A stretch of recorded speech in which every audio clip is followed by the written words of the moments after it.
तहक़ीक़ जो वो बहुत ही ज़रूरी है, क्योंकि असल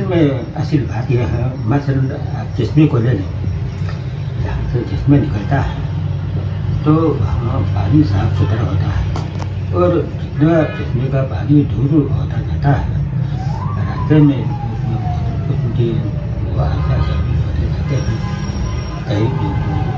पत्थर मिट्टी होता है, कहीं मुर्दा कीड़े पकौड़े के ढांचे वगैरह, और इसी तरह मुख्तलिफ किस्म की आलूगी की वजह से जितना दूर जाता है उतना ही वो पानी नाकाबिल इस्तेमाल होता है। तो उसके लिए तरीका ये है कि बार बार जो है घर सफाई के लिए नहरों को साफ करना पड़ता है। तो ये हल मजहब का हो या माशरे को या मुख्तलिफ तरीकों में हो, उनमें भी ताकि जरूरी है, जिनके जरिए जो है वो बाद में शामिल होने वाली जो अमल वापस वगैरह मिलावट वगैरह उनको अलग करना जरूरी है। जब तक आप उनको अलग नहीं करेंगे वो चश्मा साफ नहीं होगा। हज़रत अमीर कबीर मीर रहमतुल्लाह रहमतुल्लाह अलैह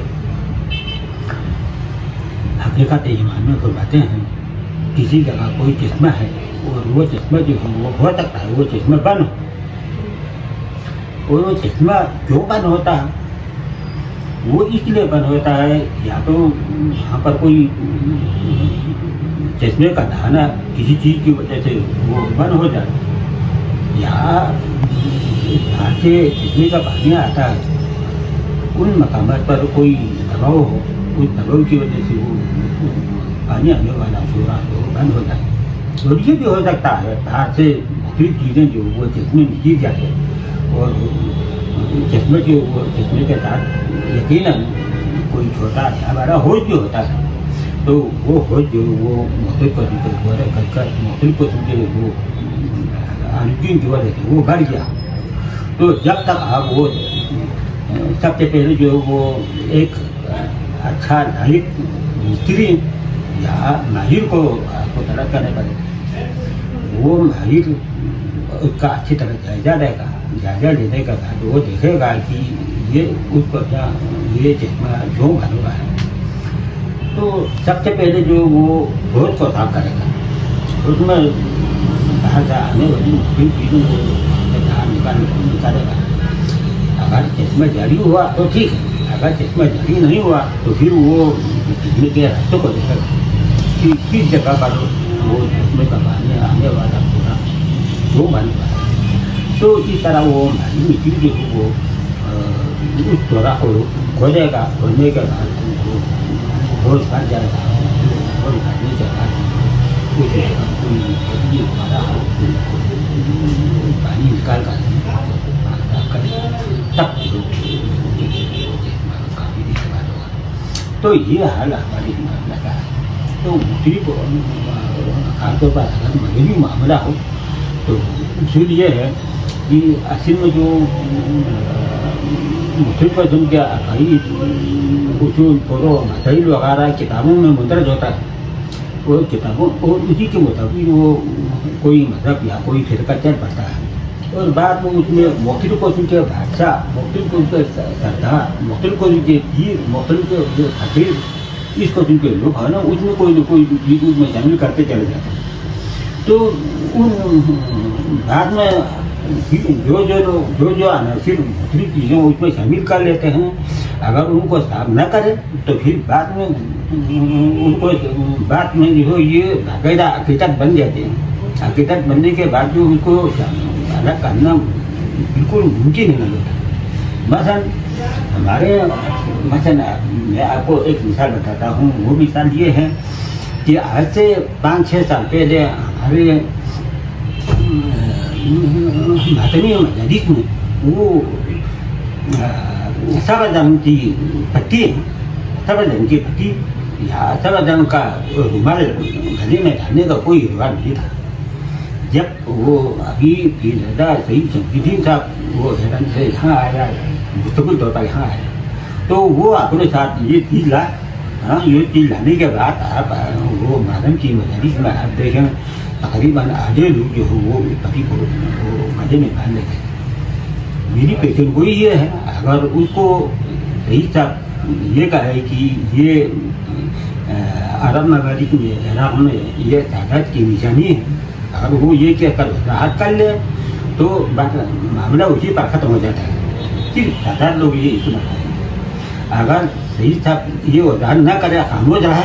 तो अभी लोग तो रिवाजन उसको इस्तेमाल करेंगे। आने वाली नस्ल जो हो उसको बाकायदा वो महरम में वो जिस तरह वो काला लिबास को अपना हो न, तो वही तरह जो उसका बन जाए, और फिर बाद में उसका आगे आने वाली नस्ल जो हो वो इसी तरह लिबास को ना वो जुमा करेंगे, उसी को चलते करेंगे और इसी तरह वो मुख्य को माना करेंगे। तो यही हाल जो हो वो बाकी हो जाता है। इसीलिए ताक़ीद के जरिए जो वो जो गैर जरूरी चीज़ें हैं, ताक़ीद के जरिए जरूरी चीज़ों हर वाजिब सुन्नत नवाफिल मुस्तहब जायज़ नाजायज़ मकरूह इन सब का अलग अलग दर्जेबंदी करना होता है। तो दर्जेबंदी करने के बाद जो जरूरी हैं उनको तो रखना है और जो गैर जरूरी हैं उनके बारे में लोगों को अख्तियार देना होगा कि चाहे वो कर ले चाहे वो न कर ले। तो अगर ऐसा नहीं करेंगे तब कुछ जो वो ताक़ीद के बगैर सब कुछ जो कुछ हम कर रहे हैं उसी को सही मान ले, तो फिर बाद में वो अच्छा बाकी तो उनके लिए मेरी तरफ से पैगाम ये है कि वो हाथ धरे बैठे न रहे, कोई न कोई काम किसी न किसी काम में नबी करीम सल्लल्लाहु अलैहि वसल्लम ने एक हदीस में इरशाद फरमाया है कि अल्लाह ताला के नज़दीक सबसे मकबूल नौजवान वो है जो बेकार बैठा है। तो आजकल जो उनकी वो मोबाइल का दौर है, मोबाइल के दौर में मोबाइल को खाली मोबाइल के साथ करते नहीं बुलाता है, ये हकीकत है। तो इसकी बजाय अच्छे काम नौजवानों के लिए नौजवानी के दौर में जो भी काम करे वो बाद में काम आने वाली चीज़ है। और भारत हाकिर होती है तो नौजवानी का बुजुर्ग कामों में या बैठे बैठे नहीं करना चाहिए, जो भी कामों में बताना चाहिए और हर मामले में भारत हाकिर करनी चाहिए। और मेरा ख्याल ये है कि आदमी को हर अनमोला होना चाहिए। तो ये हर अनमोला जवानी में जवानी के दौरान काम किया बगैर जो हर अनमोला नहीं हो सकता। हाँ, पूरा होने के बाद वो कोशिश कर ले तो 1000 कोशिश तो इस वक्त को गनीमत समझना क्या है और ये भी समझना क्या है कि गिरा वक्त फिर आता नहीं।